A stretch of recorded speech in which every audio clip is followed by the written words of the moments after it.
คือวันนี้จืดมากแต่งแบบจืดจริงวันนี้จืดจริง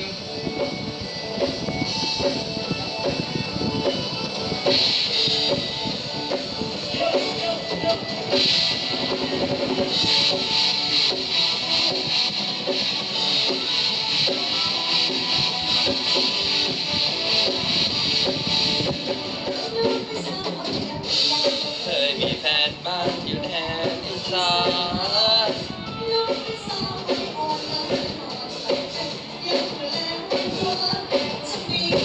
ใช้มาครับแต่อยากแต่งเองครับ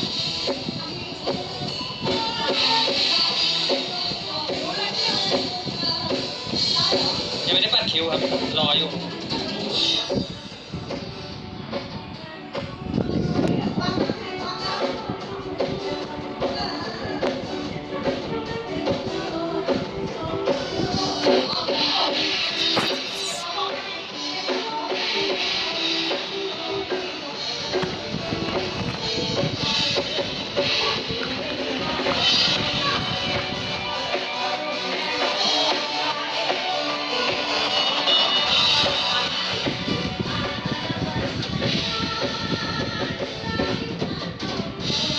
ไม่มีที่ปัดคิ้วสีแบบสีแหละ